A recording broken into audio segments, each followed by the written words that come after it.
hardly no competition experience and have won no more than 2 minor awards. So for some of them, this is the first time walking a cosplay stage. So of course, give them the warmest welcome, and let's get started with Stu Cosplays. Stu cosplays as Franco Il Bambino Barbie from the Outlast Trials. This Franco Barbie cosplay draws inspiration from authentic mafioso suits from the 40s and the iconic lupara of the Sicilian Mafia. The custom tailored suit is paired with latex crafted head, sculpted to replicate Barbie's unsettling likeness. Every fake wound was created with homemade materials designed for a disturbing and realistic effect. Countless hours of craftsmanship were used to bring this villain to life. Give it up!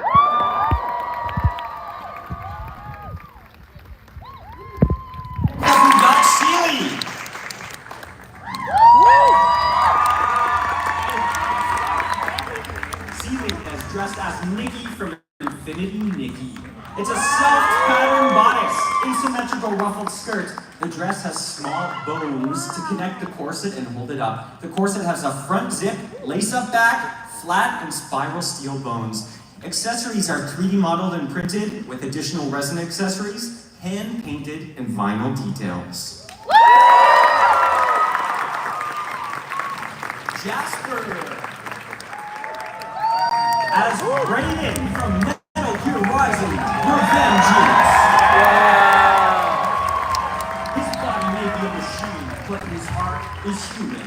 This mercenary needs no introduction. From a weapon of death to a tool of justice, he's seen it all. It's time for Jack to let her rip with Raiden from Metal Gear.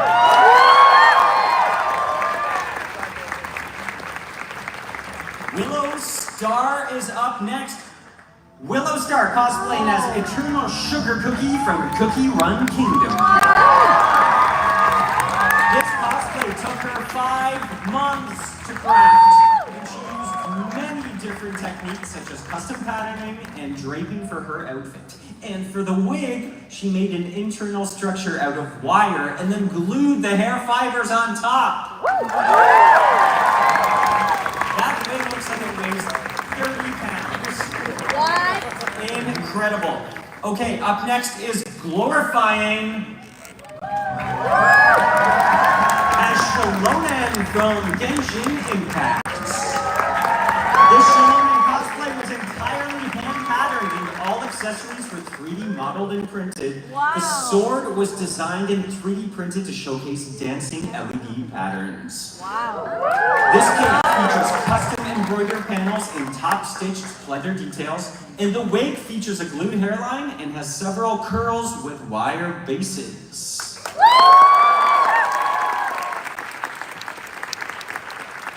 That is one of those swords you cannot take on an airplane. Miss Megali. That's, of course, Harley Quinn from the DC Universe.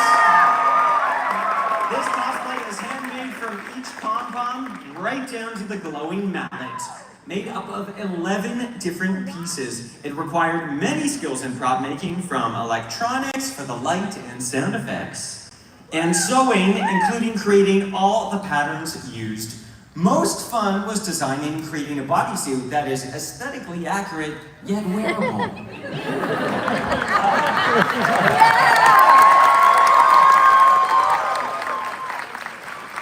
It's just gonna get worse. Someone's gonna hit me. Next is Suzanne Pratley. As Granny Kokoro from One Piece. All aboard for Water 7. It's Granny Kokoro from One Piece, the booze-guzzling mermaid grandma you didn't see coming. Kokoro is known for her raspy laugh, quick wit, and don't let her bottle fool you. She's as sharp as a cutlass, helps launch the fight against the world government, and keeps the Straw Hats on track. Literally.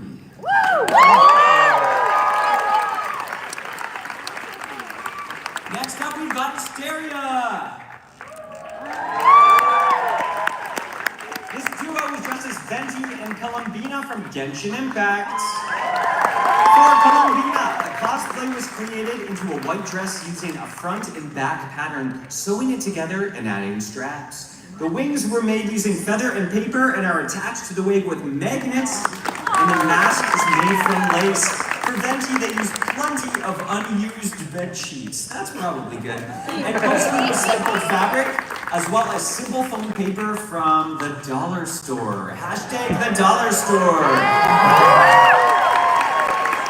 Proof that you don't need a lot of money to look good. Next up, we've got Azura Cosplay. As Thanatos from Hades. Of course, Thanatos wouldn't be the same without his larger-than-life sight. Carefully crafted to both disassemble into 3 pieces and be light enough for easy movement, the chiton has boning and is made of crepe-backed satin to highlight the hand-tacked pleats that cover most of the garment, while also being fully lined and featuring an invisible zipper. The armor pieces have been carefully painted to replicate the stylistic cell shading seen in the game that help bring the incantation of death to life.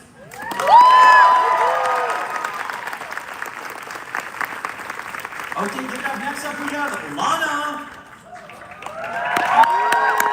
as Astrid from How to Train Your Dragon. Astrid Hofferson is here to proudly present her scale armor, adorned by Stormfly's scales, which she will wear to any battle that calls her.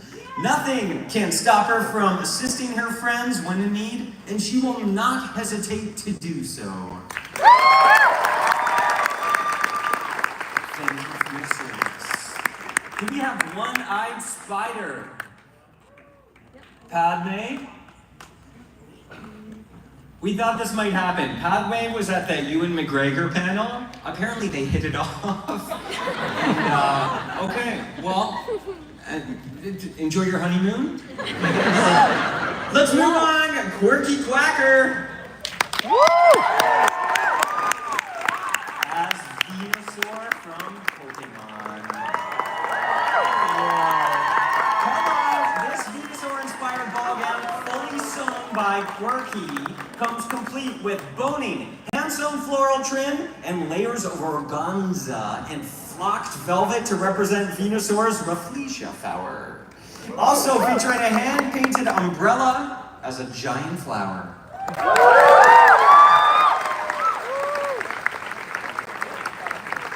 Next up, we've got Shaking Shan. Shaking Shan is dressed as Fern Calloway from Critical Role. Roll Initiative. This cosplay of level 3 Fern features a completely handmade staff with hand-dyed flowers, handmade satyr horns, and a variety of colors and textures fitting of a Feywild fawn. Her Staff of the Adder is the star of the show and took 3 months to complete.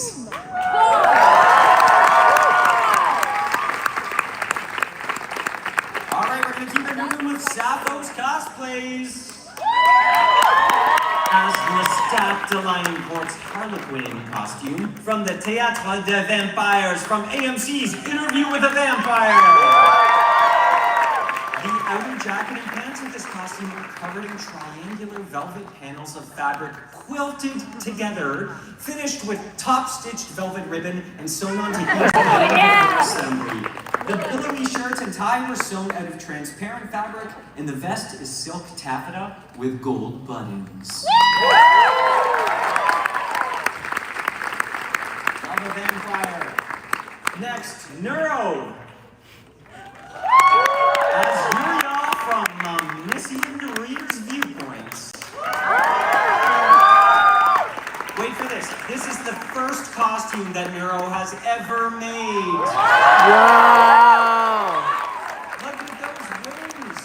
It includes use of a homemade pattern, a handmade corset, and hundreds of individual gems that were hand glued. Oh. Imagine the hand credits. Imagine.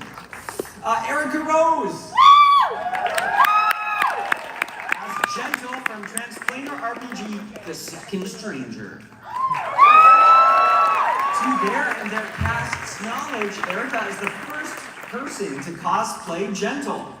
Gentle is the Triton Monk of Transplanar RPG, an all-transgender, BIPOC-led, award-winning TTRPG. This cosplay includes hand-embroidered pants with 21 decals and a hand-painted cloak, all made with second-hand fabrics.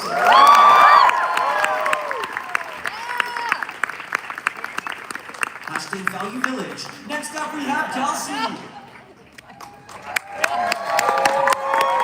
As Groot from Guardians of the Galaxy. This Groot cosplay is completely handmade by Kelsey and their girlfriend. They used foam piping for the tree trunks, and the mask and bark pieces are made out of foam carved with a Dremel. Any Dremel users in the house? All right, height was achieved by handmade platform boots, and the complete cosplay was hand-painted by them.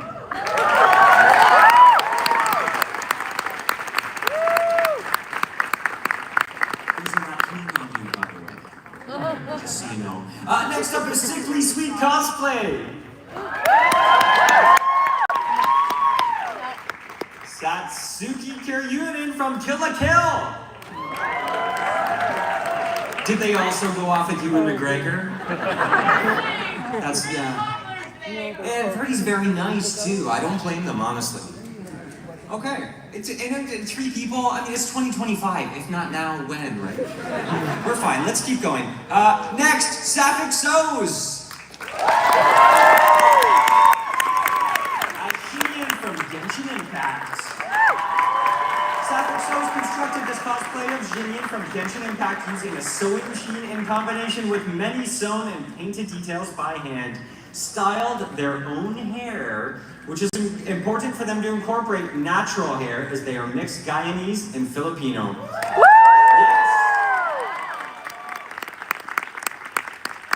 They plan on experimenting more with their hair to be more accurate to the reference at Fan Expo next year, but for now, this is the first cosplay that they ever made 2 years ago. They continue to immerse themselves in new techniques.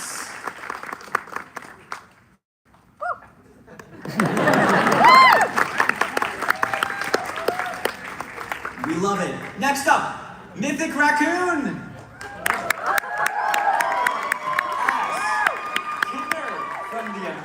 Digital Circus.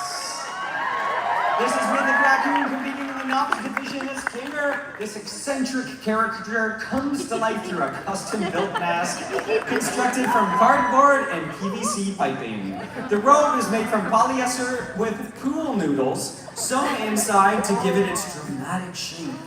Mythic Raccoon's creative use of everyday materials brings a whimsical yet technical my iPad froze. Twist to this quirky character. Get ready for a lively performance from the digital realm. I love to see a cool noodle have a second life. Beautiful. And that is it for the novice division. Can you believe it? Some of those costumes were the first costumes those people have ever made. Okay, I hope you remember, I hope you're keeping track who your favorites are so far. Let's keep going with the Journeyman division. Entrants in this division have moderate costume making experience, have previously competed in craftsmanship competitions, and have won at least one major award of the three minor awards. Are you ready to get started? Here we go, this is Sporadic Rider.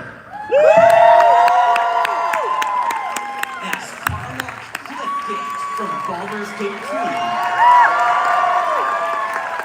Back from Avernus for one night only. This Carlock cosplay includes a power mesh suit, upholstery fabric, foam, latex, LEDs, and at least one pool noodle. We love the pool noodles. Many 2 a.m. crafting sessions, and about as much hot glue as you'd expect. Don't worry, it's high temp, so this infernal engine won't melt it.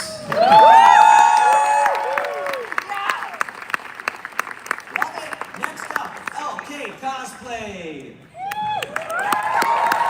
as Midna from The Legend of Zelda: Twilight Princess. Cosplay hand drew and painted all of the patterns you see on this cosplay. What? Yes, what's more, these are hand-dyed fabrics. They drafted all of the patterns from scratch, including the Zente suit, hand-sculpted all accessories.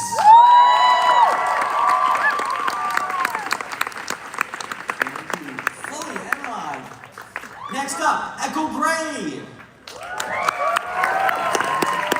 As Lover in White from Diablo 4. Echo constructed everything in this costume, as well as patterned everything themselves. The armor is made from Warbler and painted with 3 coats of silver paint. That's a lot of silver paint. All of the fabric details are hand-painted on, and the roses are all made from ribbon. Handmade into the roses. Don't miss the tiny roses on the shoulder plates, too, and the crown. Next up is Lore Crafter. As Molly Muck Tea Leaf from Critical Role's The Mighty Nine. This costume was created entirely by hand to replicate the first design of Molly Muck Tea Leaf from Critical Role's Mighty Nine campaign. Each piece is handmade, including patterns and fabrics, with special attention taken to the coat, which is hand embroidered. To exactly match the iconic colors and designs of the character. The pants and vest are handcrafted using multiple different fabrics and quilting techniques. Come on, with the vest featuring a hand-quilted collar and embroidery details. Wait for this, over 260 hours were taken to make this ensemble.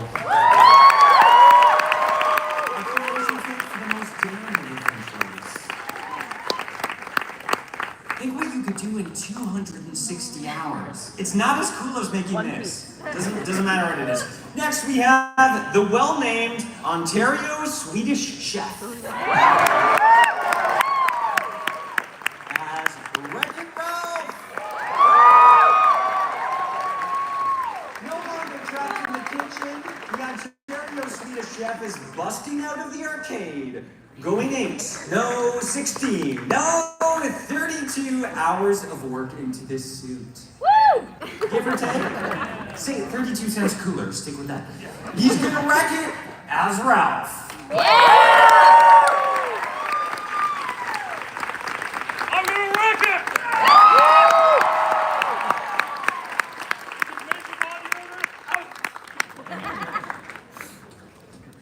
There we go. Can't top that. And that's perfect. That's the end of the Journeyman division. It's getting intense. Originally, if I said someone handmade something, it was kind of an exception, but now everyone's handmaking everything. Everyone takes 1,000 hours to make their outfit. Everyone's quilting. So the bar is set very high. Everyone's got a pool and a pool noodle, apparently. So just wait to see what we have in the final division. This is the Masters division. Is someone heckling me? No, you hang tight. You hang tight. I thought I was getting fired. Not in America. The Masters category. division. So entrants in this division have extensive costuming experience. They have received formal training in costuming or fashion, and or worked in the industry, or have won Best in Show, or 3 or more major awards in the past cosplay competition. So, they have a lot of training, they've won a lot of things, they have a lot to bring to the table, so the bar is very high. I want you to be extremely strict, stricter than you've ever been. Do you understand? Yeah. Great. Okay, so here's Carly Rae.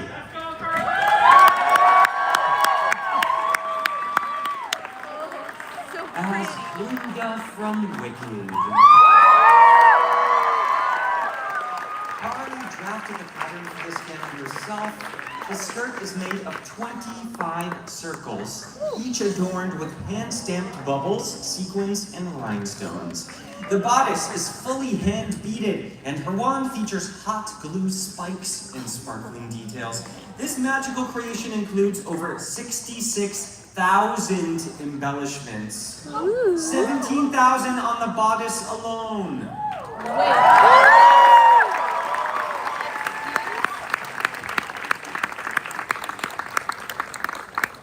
we're getting into the category of costumes that are dangerous to take downstairs. Next up is Look a Juice. As an original character based off of an original design. This is all original, baby. An angel of battlefield fallen, dressed in black mourning dress with exposed heart and ribs. The heart, as well as the bloodstains, are made of embroidery wire and hand-sewn sequins. The ribs and mask are made of foam, warbler, and resin. The entire costume is completely handmade.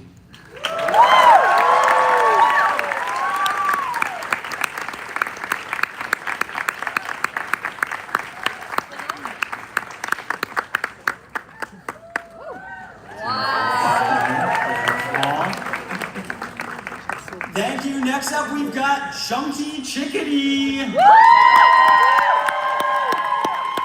one Lady Eboshi from Princess Mononoke. Caught in the rain, Lady Eboshi pays homage to the Muromachi period of Japanese history.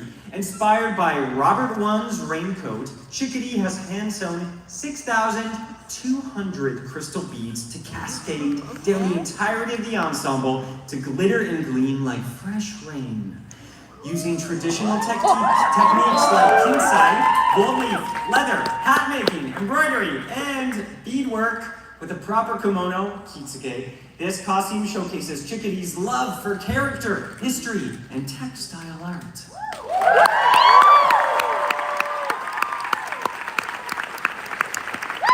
It's a good idea. I always forget an umbrella. Next up, Just Rachel. A Sakizo's hydrangea dress inspired by artwork by Sakizo. Leaving the grand ballroom to come grace our stage, how lucky we are. Just Rachel steps out of the Rococo era and Sakizo illustrated Antoinette-inspired design, mixing historical and modern elements in a delightful bouquet of pinks and purples. This dress has been brought to life with 200 hand-painted hydrangeas, placed across more than 15 meters of fabric, combined with over 52 meters of hand-pinked and ruffled trim. 52 meters! 52 meters! The understructure features a custom historical steel bone corset with self-drafted, hand-sewn details that only the judges are allowed to see. I don't entirely know what that means. And the wig has been custom styled. We'll let you know about the secret part. My goodness, incredible. Incredible! Next up, Atali. As Hatsune Miku from Vocaloid. This costume incorporates all the best or worst details of craftsmanship, fine, tiny details, thousands of meters of embroidery, hundreds of hours of dye work, countless pinpricks, thank you for your service, and fingers stuck together in one flowing, delicate piece of art.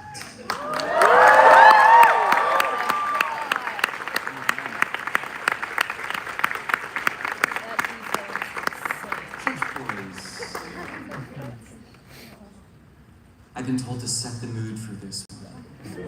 Next, we have Adam as King Viserys from House of the Dragon. I present to you King Viserys of House Targaryen. The first of his breed, King of the Andals and the Rhoynar, and the first man, Lord of the Seven Kingdoms, and protector of the realm. Don't rush him.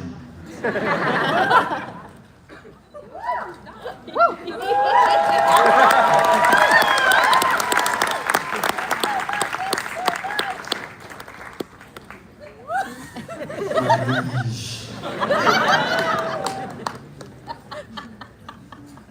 Now leaving the stage, King Viserys from House of the Dragon. Alright, keep it moving. From the House Targaryen.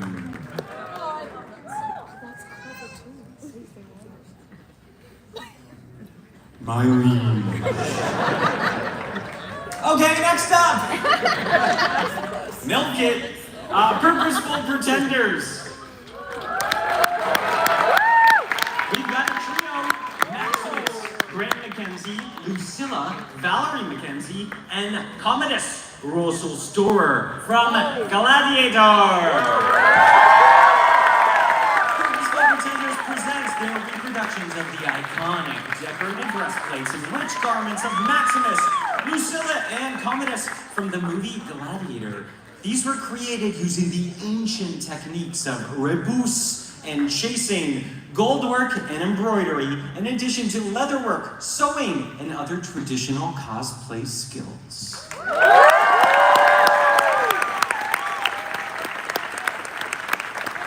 Don't let their smiles fool you. I know what they're capable of.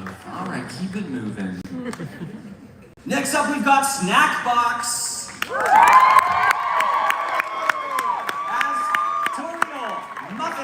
Metaton EX, Madlu, all from Undertale, of course. Your determination has brought these boss monsters to the surface and they're ready to show off on stage. Snackbox used their unique skills as a team to bring these pixelated characters to life. Everything was self-drafted and patterned, featuring techniques like 3D modeling and printing, foam fabrication, structured undergarments, helmet wig styling, fursuiting techniques, and more. Maybe a pool noodle? Can we get an oh yes?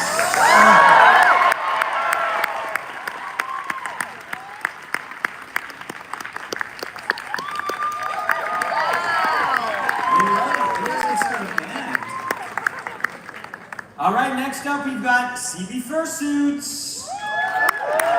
As Fields of Awe from Hell of a Boss.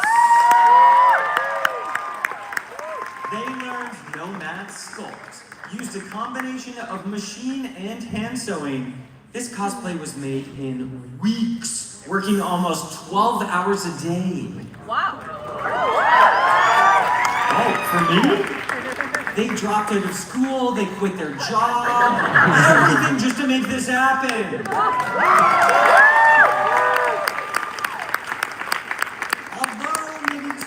When you have 4 arms, you can work faster. So it's okay. We'll look. Yeah, I deserve that. Winner! Just kidding. Okay. Next up, Vanya Yount. As Theron Wood Elf Ranger from Dungeons and Dragons. This is an original design based on a D&D character featuring 6 garments made of hand-dyed silk, batik cotton, hand-dyed leather, and the costume includes self-made shoes and props. There's even dyed moss and bark included. Skills used include flat patterning, draping, smocking, embroidery, beading, leather embossing and tooling, EVA foam, cobbling, wig styling, and wig alteration.